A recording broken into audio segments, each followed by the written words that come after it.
अब 10वीं पास करने के बाद बन सकेंगे डॉक्टर। अलग से होगी NET UG। जी हाँ, मध्य प्रदेश में रहने वाले जो भी छात्र आयुर्वेद में अपना कैरियर बनाना चाहते हैं उनके लिए बड़ी खबर है। अब BAMS में दाखिला लेने के लिए 12वीं पास होने की बाध्यता को खत्म किया जा रहा है। यह नई व्यवस्था NET UG परीक्षा के जरिए लागू की जाएगी, जो विशेष रूप से आयुर्वेदिक संस्थानों में एडमिशन लेने के लिए होगी। इस बदलाव से कई छात्रों को फायदा होगा, खासकर उन लोगों के लिए जो 10वीं के बाद ही इस क्षेत्र में प्रवेश करना चाहते थे। भारतीय चिकित्सा पद्धति राष्ट्रीय आयोग NCISM से मिली जानकारी के अनुसार यह नया कोर्स केवल सिलेक्टेड इंस्टीट्यूशन में ही शुरू किया जाएगा। इन इंस्टीट्यूट्स को आयुर्वेद गुरुकुलम के नाम से जाना जाएगा।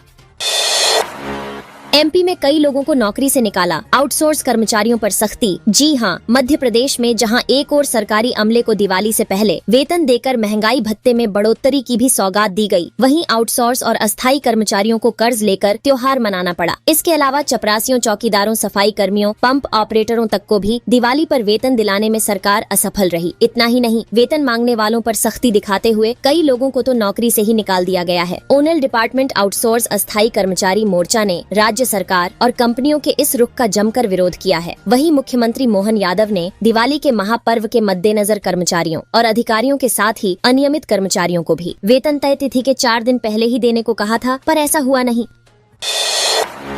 लाडली बहनों को 3000 रुपए महीना, ऐसी है सरकार की आर्थिक स्थिति। बता दे, मध्य प्रदेश के सबसे चर्चित योजनाओं में से एक लाडली बहना योजना की राशि 3000 बढ़ाने को लेकर कई बार ऐलान किया जा चुका है। अगर ऐसा होता है तो सरकार के खजाने में करीब 2.5 गुना बोझ आ जाएगा। वहीं कांग्रेस लगातार 3000 रुपए प्रति महीने देने का सरकार पर दबाव बना रही है। सरकार को अभी योजना के चलते हर महीने 1574 करोड़ रुपए का बोझ उठाना पड़ा रहा है। यदि सरकार 3000 महीना देती हो तो हर महीने सरकार पर 2.4% का अतिरिक्त भार आएगा, जिसके चलते महिलाओं के खाते में 3777 करोड़ रुपए हर महीने डालने होंगे।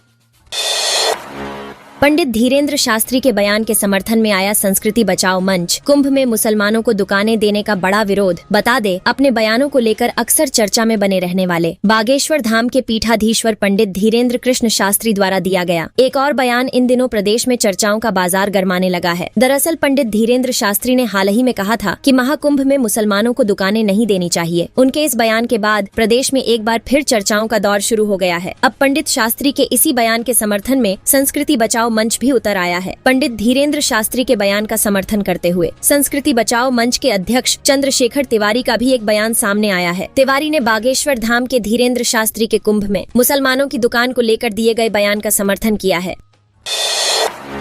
सड़क पर बेसुध पड़ा रहा आरक्षक, राहगीरों ने नहीं ली सुध, इलाज से पहले तोड़ा दम। कोतवाली थाने में पदस्थ एक आरक्षक की बीती रात मौत होने का मामला सामने आया है। बताया जाता है कि आरक्षक ड्यूटी के दौरान गश्त पर निकला था। पुरानी हाउसिंग बोर्ड कॉलोनी के समीप वह अचानक बाइक से गिर गया था। करीब आधे घंटे तक वह बेसुध हालत में सड़क किनारे पड़ा था। हैरानी की बात यह है कि राह से गुजरते हुए लोगों की नजर आरक्षक पर पड़ी, पर किसी ने भी पुलिस को इसकी सूचना नहीं दी। बताया जाता है कि कोतवाली पुलिस को अपने सोर्स से आरक्षक के विषय में जानकारी मिली। डायल 100 उसे लेने के लिए मौका स्थल की ओर रवाना हुई, जहां उसे सड़क से उठाकर जिला अस्पताल लाया गया, लेकिन यहां इलाज शुरू होने से पहले ही डॉक्टरों ने उसे मृत घोषित कर दिया।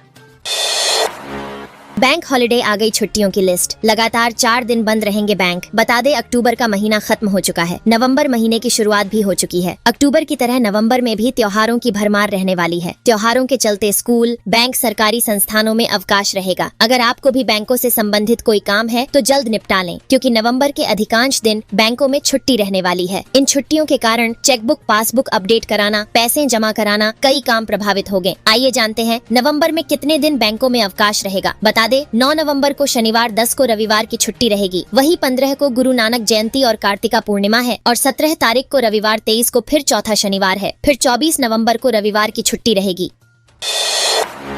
MP के मेले में 8000 लोग हुए बेहोश। परिजनों ने मरीजों को स्ट्रेचरों और कंधों पर उठाया। बता दे, मध्य प्रदेश का यह अजब गजब मेला है। प्रदेश के दतिया के रतनगढ़ माता मंदिर में हर साल भाई दूज के मौके पर 3 दिन का यह मेला लगता है, जिसे लक्खी मेला के रूप में जाना जाता है। मेले में लाखों लोग आते हैं। विशेष तौर पर सर्पदंश से पीड़ित या अन्य जहरीले जानवरों के काटने के बाद लोग यहाँ आते हैं। इससे पहले मरीजों को सिंध नदी में स्नान करना होता है। खास बात यह है कि सिंध में डुबकी लगाते ही अच्छे भले लोग बेहोश हो जाते हैं। ऐसी हालत में इन्हें मंदिर ले ले जाने के लिए प्रशासन हजारों स्ट्रेचर की व्यवस्था करता है। कई मरीजों को उनके परिजन कंधों पर उठाकर ले जाते हैं। जिला प्रशासन ने इस बार 3000 स्ट्रेचर की व्यवस्था रखी है। प्रशासनिक और पुलिस अधिकारियों के अनुसार इस बार अभी तक करीब 8000 पीड़ितों को स्ट्रेचर पर मंदिर तक ले जाया गया।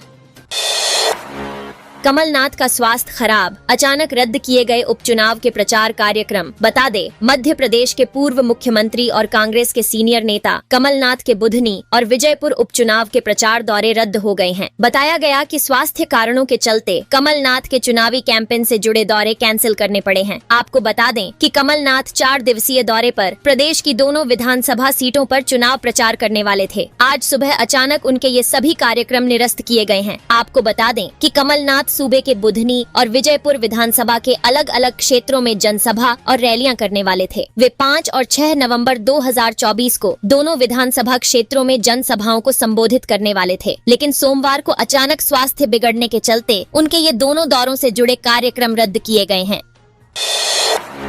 1200 साल पुरानी पशुपतिनाथ प्रतिमा में दरार पहुंची छठे मुख तक, ट्रस्ट सीएम से करेगा बात। बता दे, मध्य प्रदेश के 1200 साल पुराने पशुपतिनाथ मंदिर की अष्टमुखी प्रतिमा में क्षरण और दरार बढ़ते हुए दिखाई दे रही है। ये दरार अब प्रतिमा के 6वें मुख तक पहुंचती हुई दिखाई दे रही है। प्रतिमा की वर्तमान स्थिति को लेकर मंदसौर के पूर्व भाजपा विधायक यशपाल सिंह सिसोदिया और मंदिर के ट्रस्टी विपिन जैन ने मुख्यमंत्री मोहन यादव से चर्चा कर सुधार के लिए केमिकल एक्सपर्ट व बजट की मांग करने की बात कही है। बता दे, यहाँ 20 नवंबर को 64वां प्रतिष्ठा महोत्सव होना है, जिसकी तैयारियां भी शुरू हो चुकी हैं। अब एमपी में बनेगा एलिफेंट कॉरिडोर, जनहानि पर 25 लाख मुआवजे का प्रावधान। जी हां, मध्य प्रदेश के उमरिया जिले के बांधवगढ़ टाइगर रिजर्व में एक एक करके 3 दिनों के भीतर हुई 10 हाथियों के मौत के मामले में मोहन सरकार एक्शन मोड में आ गई है। इसी कड़ी में फैसला लिया गया है कि जल्द ही मध्य प्रदेश में हाथियों के लिए एलिफेंट कॉरिडोर बनाया जाएगा। साथ ही बफर और कोर एरिया जोन भी बनाया जाएगा। इसके अलावा एलिफेंट टास्क फोर्स भी गठित की जाएगी। वहीं मध्य प्रदेश के मुख्यमंत्री मोहन यादव ने इस संबंध में निर्देश दे दिए हैं। इसलिए अभी जो घटना घटी, इसमें हमने जनहानि को लेकर 8 लाख रुपए प्रत्येक व्यक्ति दिया, लेकिन अब उसे बढ़ाकर 25 लाख रुपए प्रति व्यक्ति किया जाएगा। हाल ही में जिन 2 व्यक्तियों की मौत हुई, उनके परिवारों को भी इस फैसले से जोड़ा गया है।